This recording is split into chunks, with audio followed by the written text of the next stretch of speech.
Halo pemirsa JPR TV, dari Sabang sampai Maroke, dari Miangas hingga Pulau Rote. Bertemu lagi bersama saya Mona Azari Nisak dalam program Kominfo Newsroom.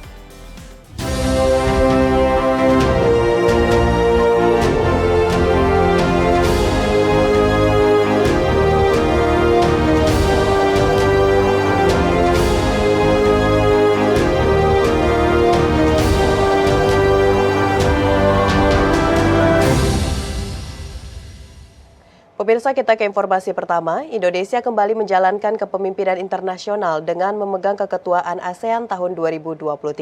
Direktur Jenderal Informasi dan Komunikasi Publik Kementerian Kominfo Usman Kansong menyatakan, Kominfo akan memberikan dukungan diseminasi informasi dan fasilitas dalam rangkaian ASEAN Summit 2023.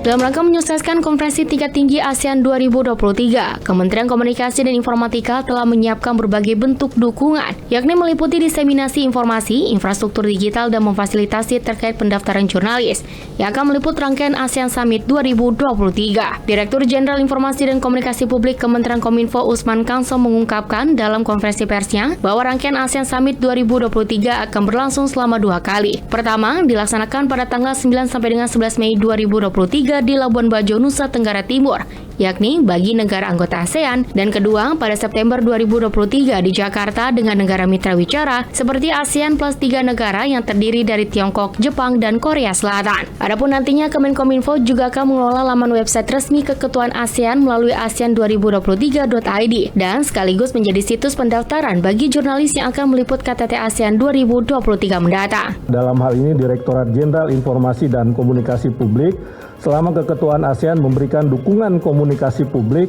dalam bentuk ekspos di berbagai media, baik cetak, elektronik, media daring, media sosial, media tatap muka, dan media luar ruang. Berbagai persiapan tengah dilakukan dan Presiden Joko Widodo telah melakukan peninjauan persiapan di lokasi KTT Labuan Bajo, Nusa Tenggara Timur, dan Jakarta Convention Center di Jakarta. Lokasi Media Center KTT ke-42 ASEAN direncanakan di Hotel Bintang Flores. Media Center dikelola sepenuhnya oleh Kementerian Sekretariat Negara, jadi informasi terkait fasilitas, layanan, dan teknis Media Center ini akan diberikan oleh penyedia layanan Media Center, yakni Sekretariat Negara. Terkait KTT ke-42 di Labuan Bajo, Direktorat Jenderal Informasi dan Komunikasi Publik akan memberi dukungan berupa pengelolaan website resmi keketuaan ASEAN di ASEAN, keketuaan Indonesia di ASEAN 2023, yakni asean2023.id, dan pengelolaan registrasi media secara daring. Jadi ini sama dengan registrasi media untuk G20. Pada kesempatan yang sama, Ketua Tim Pusat Monitoring Telekomunikasi Direktorat Pengendalian Ditjen PPI Kementerian Kominfo Indra Apriyadi menyampaikan bahwa pihaknya telah menjamin kelancaran jaringan seluler di seluruh kawasan Labuan Bajo yang diikuti oleh tersedianya jaringan sinyal 4G sekitar 78,12%. Guna memperkuat jaringan telekomunikasi saat KTT ASEAN berlangsung, Kementerian Kominfo bersama dengan penyelenggara telekomunikasi terutama Telkom Group tengah menyediakan BTS Combat dan akan melakukan upgrade untuk ketersediaan BTS existing di Golomori, yakni lokasi KTT dan kawasan Labuan Bajo, yang saat ini masih berjalan dan ditargetkan akan selesai pada Minggu kedua April tahun 2023. Adapun terkait dengan KTT ASEAN, khusus KTT ASEAN 2023 ini, penyelenggara telekomunikasi khususnya Telkom Group sudah melakukan langkah-langkah antisipasi untuk melakukan upgrading ya, dengan penyediaan BTS Combat dengan upgrade terhadap kapasitas BTS existing khususnya di Golomori dan Labuan Bajo, dan juga saat ini dapat Telkom Group melaporkan bahwa sudah 44,7% prosesnya dan ditargetkan selesai pada Minggu kedua April 2023. Bapak Ibu dapat kami juga saya sampaikan bahwa Kominfo saat ini memiliki pusat monitoring telekomunikasi. Kami melakukan pengawasan terhadap quality of service dan aduan masyarakat 24 jam ada di kantor belakang, dan kami pastikan kami akan mengawal khusus terkait dengan event ini. Kita ke informasi lainnya pemirsa, Panitia Seleksi Pemilihan Calon Anggota Dewan Komisioner Otoritas Jasa Keuangan periode 2023-2028 yang diketuai oleh Menteri Keuangan Sri Mulyani Indrawati mengumumkan pembukaan seleksi 2 anggota Dewan Komisioner Otoritas Jasa Keuangan, yakni Kepala Eksekutif Pengawas Lembaga Pembiayaan, Perusahaan Modal Ventura, Lembaga Keuangan Mikro dan Lembaga Jasa Keuangan, serta Kepala Eksekutif Pengawas Inovasi Teknologi Sektor Keuangan, Aset Keuangan Digital dan Aset Kripto. Pada keterangan persnya secara daring dalam kanal YouTube Kementerian Keuangan Republik Indonesia, Menteri Keuangan Sri Mulyani Indrawati mengumumkan pembukaan seleksi untuk anggota non-ex officio Dewan Komisioner OJK sebanyak 2 orang periode 2023-2028. Pendaftaran anggota non-ex officio Dewan Komisioner OJK tersebut dimulai dari tanggal 29 Maret 2023 hingga 14 April 2023. Pemilihan calon anggota Dewan Komisioner OJK ini merupakan amanat Undang-Undang Nomor 21 Tahun 2021 tentang Otoritas Jasa Keuangan dan dalam upaya pengembangan dan penguatan sektor keuangan di Indonesia.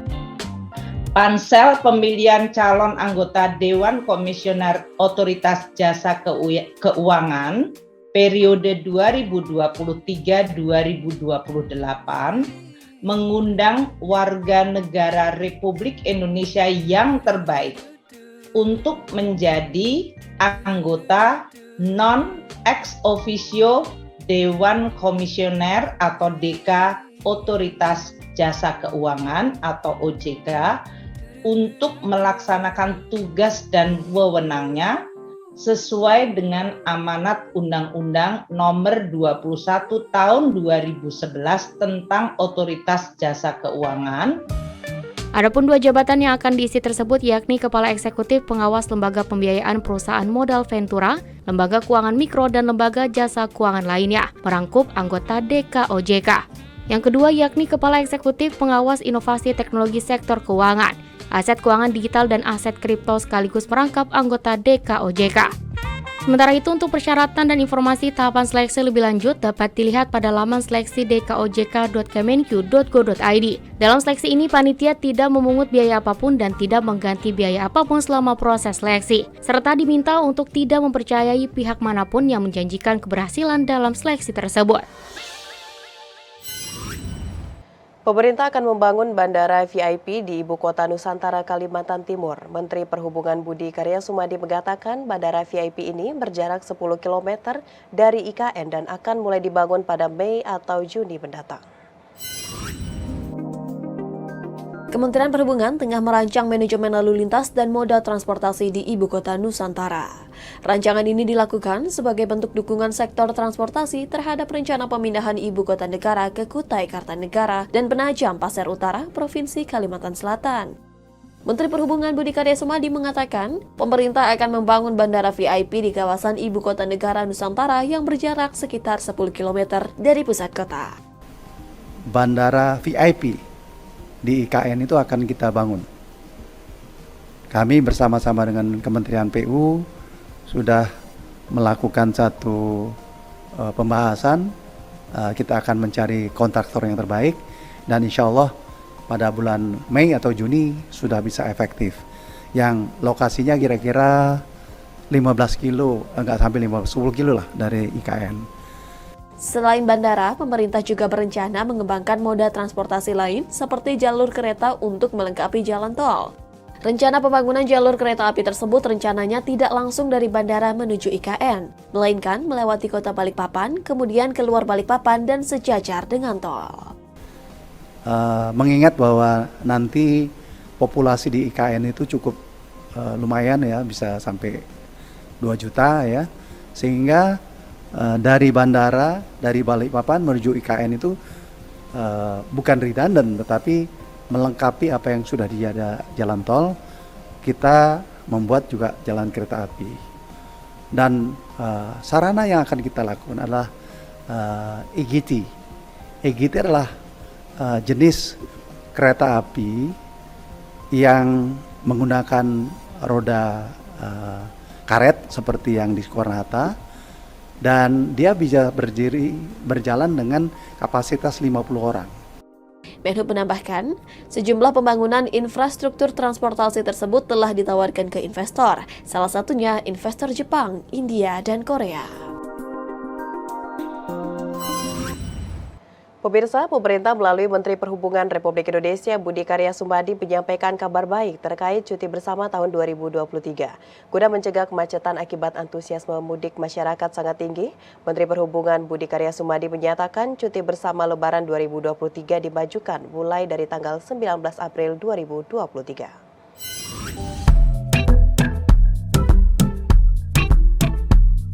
Menteri Perhubungan Budi Karya Sumadi usai mengikuti rapat terbatas di Istana Merdeka Jakarta menegaskan, pemerintah telah memutuskan cuti bersama Hari Raya Idul Fitri 1444 Hijriah akan dimulai pada 19 hingga 25 April 2023. Keputusan perubahan cuti bersama Lebaran maju 2 hari untuk mencegah kemacetan akibat dari tingginya volume arus mudik pada tahun ini. Diprediksi masyarakat akan mulai mudik pada 18 April dengan jadwal baru ini. Dengan demikian, pemudik akan memiliki lebih banyak waktu yang dihabiskan di kampung masing-masing. Sementara itu bagi pemudik yang ingin mengambil cuti lebih panjang bisa dilakukan pada 30 April hingga 1 Mei 2023. Perubahan jadwal cuti bersama ditetapkan melalui SKB 3 Menteri, yakni Menhub Budi Karya Sumadi, Menak Yakut Khalil Qomas, dan Menpan RB Azwar Anas.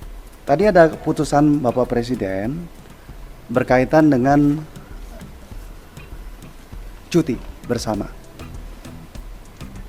Kalau sekarang itu cutinya sesuai dengan SKB 3 Menteri dari tanggal 21 sampai tanggal 26.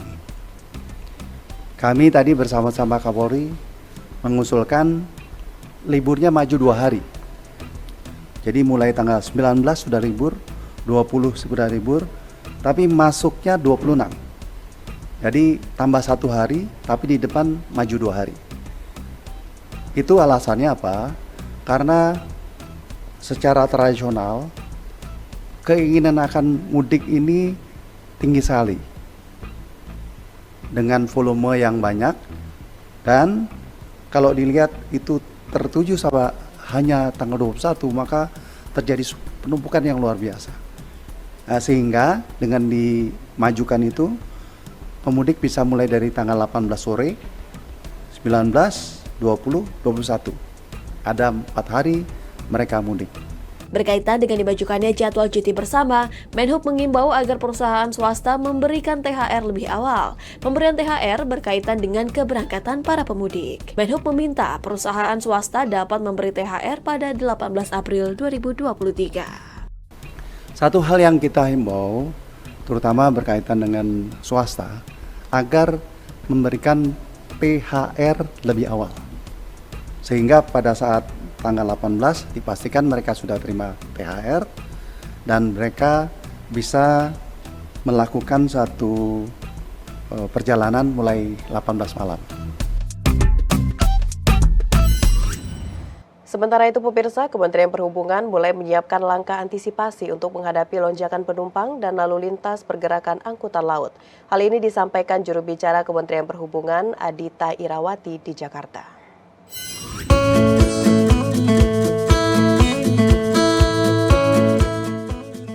Kementerian Perhubungan menyiapkan beberapa langkah untuk mengantisipasi lonjakan penumpang dan lalu lintas pergerakan angkutan laut jelang periode Lebaran 2023. Juru bicara Kemenhub Adita Irawati dalam keterangannya mengatakan, langkah antisipasi yang dilakukan diantaranya menyiapkan armada kapal penumpang di berbagai pelabuhan, kemudian melakukan uji petik atau inspeksi keselamatan pada kapal-kapal yang telah disiapkan untuk memastikan kapal yang beroperasi dalam keadaan laik laut.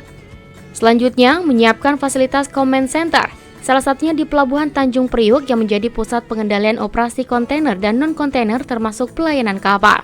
Kemenhub juga terus berupaya mengurai kepadatan di pelabuhan saat Lebaran dengan berkoordinasi dengan PT Pelindo dan stakeholder terkait untuk mengupayakan fasilitas mudik gratis bagi para pekerja dan buruh di lingkungan sekitar Pelabuhan Tanjung Priuk dan Pelabuhan Tanjung Perak dengan menggunakan bus atau kereta api.